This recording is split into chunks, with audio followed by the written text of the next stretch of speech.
우리가 신앙의 길을 걸어가다 보면 하나님을 가장 잘 알고 있다고 생각하면서도 어느 순간 마음 깊이에서 오해가 자리 잡을 때가 있습니다. 삶이 뜻대로 움직이지 않을 때 하나님이 나를 외면하신 것 같고, 기도에도 응답이 없을 때 하나님이 멀어진 것처럼 느껴지는 경험은 누구나 겪을 수 있습니다.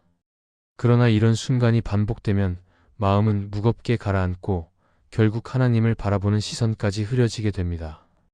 그래서 믿음은 단순히 힘을 내는 의지가 아니라 하나님을 어떻게 이해하고 받아들이느냐에서부터 다시 세워져야 합니다.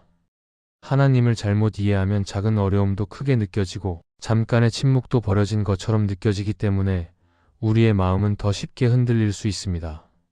그래서 하나님에 대한 오해를 바로잡는 일은 신앙의 기초를 다시 견고하게 세우는 중요한 과정입니다.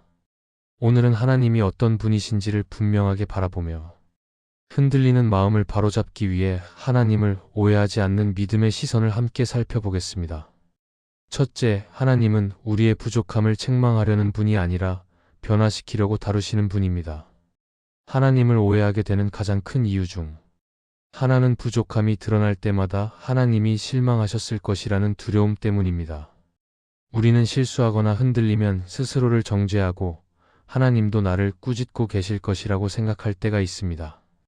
그러나 하나님은 우리의 부족함을 드러내시는 이유가 정죄가 아니라 성장의 방향으로 이끄시기 위함입니다. 그래서 하나님은 우리 안의 연약함을 드러내시면서도 그 자리를 회복의 공간으로 바꾸어 가십니다. 또한 하나님은 우리가 스스로 일어서기 어려울 때도 외면하지 않으시고 오히려 더 가까이 다가오셔서 마음을 다듬어 주실 수 있습니다. 그래서 부족함이 드러나는 순간은 버려진 순간이 아니라 변화가 시작되는 자리이며, 하나님은 그 자리를 통해 우리를 더 단단한 믿음으로 세워 가십니다. 그리고 하나님은 우리가 넘어지면서 배워가는 과정을 귀하게 여기시기 때문에 순간적인 실패를 끝으로 보지 않으시고 다음을 준비하시는 마음으로 우리를 인도하십니다. 그래서 부족함이 드러날 때 하나님을 두려워할 필요는 없으며 오히려 하나님이 나를 다루고 계시는 은혜의 순간으로 바라보는 것이 중요합니다. 우리의 부족함을 통해 하나님은 우리가 놓치고 있는 방향을 다시 보게 하시고 더 깊은 자리로 나아가도록 마음을 새롭게 하십니다. 결국 하나님은 책망보다 회복을 원하시는 분이고 정죄보다 성장을 바라보시는 분이기 때문에 부족함이 드러날 때 우리는 하나님을 오해하지 않고 하나님이 나를 변화시키고 계시는 것을 인정하며 한 걸음 더 나아갈 수 있습니다. 둘째, 하나님은 우리의 눈물만 보시는 것이 아니라 그 눈물 너머의 성장을 보고 계십니다. 우리는 아플 때 하나님도 그 아픔만 바라보실 것이라고 생각하지만 하나님은 우리의 감정을 인정하시면서도 그 감정에만 머물게 두지 않으시는 분입니다. 그래서 마음이 무너지는 순간에도 하나님은 우리가 어떤 사람으로 자라가고 있는지를 계속 바라보고 계십니다.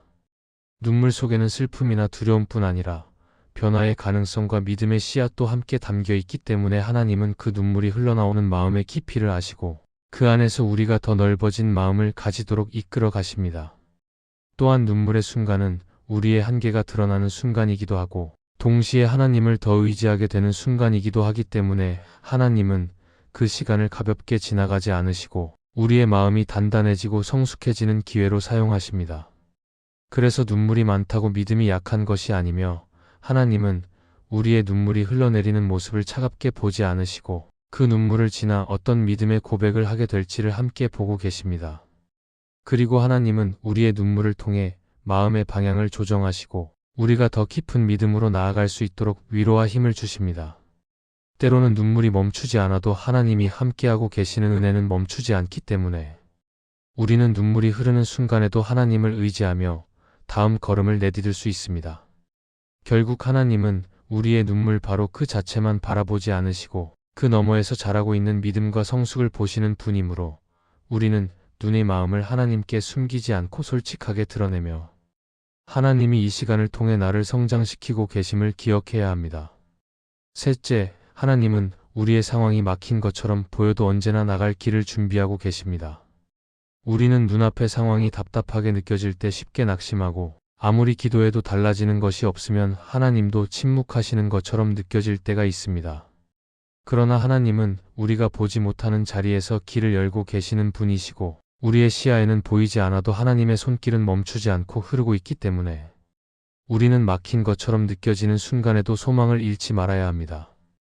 또한 하나님은 때로 막힌 상황을 통해 우리의 걸음을 잠시 멈추게 하시고 성급하게 결정하지 않도록 마음을 다듬게 하시며 우리의 방향을 다시 세우도록 이끄시기 때문에 상황이 멈춘 것처럼 보일 때는 오히려 하나님이 준비하시는 더 좋은 길로 가기 위한 과정일 수 있습니다. 성경에서도 이스라엘 백성이 홍해 앞에서 완전히 막힌 듯한 상황에 서 있었지만 하나님은 이미 바람을 보내어 길을 여는 준비를 하고 계셨고 그들이 알지 못한 순간에도 하나님의 역사는 진행되고 있었습니다. 우리의 삶에서도 이와 같은 은혜는 계속해서 이어지고 있고 하나님은 사람이 막을 수 없는 방법으로 길을 내시는 분이시기 때문에 우리는 한계처럼 보이는 순간에도 하나님께서 어떤 역사를 이루어 가실지 기대하며 마음을 지킬 수 있습니다. 그리고 하나님이 길을 여시는 방식은 우리가 예상한 것과 전혀 다를 때가 많아서 처음에는 이해되지 않아도 나중에는 그 길이 가장 안전하고 가장 선한 길이었음을 깨닫게 됩니다. 그래서 우리의 상황이 더 늦어지는 것처럼 보이거나 아무런 변화가 없어 보여도 하나님은 그 시간을 헛되이 두지 않으시고 필요한 준비를 하나씩 채워가시면서 우리가 그 길을 감당할 수 있도록 힘과 마음을 세워주십니다. 결국 막힌 것처럼 보이는 순간은 하나님이 쉬고 계시는 시간이 아니라 우리를 위한 길을 더 깊이 준비하고 계시는 시간이라는 사실을 기억하며 눈에 보이지 않는 하나님의 손길을 신뢰하는 마음으로 하루를 걸어가야 합니다. 이 말씀이 마음의 은혜가 되셨다면 좋아요와 구독으로 함께 해주시기 바랍니다. 또한 댓글에 아멘이라고 남겨주시면 이 말씀이 더 많은 사람들에게 전해질 것입니다. 여러분의 삶에 하나님의 평안과 축복이 늘 가득하시기를 바랍니다. 감사합니다.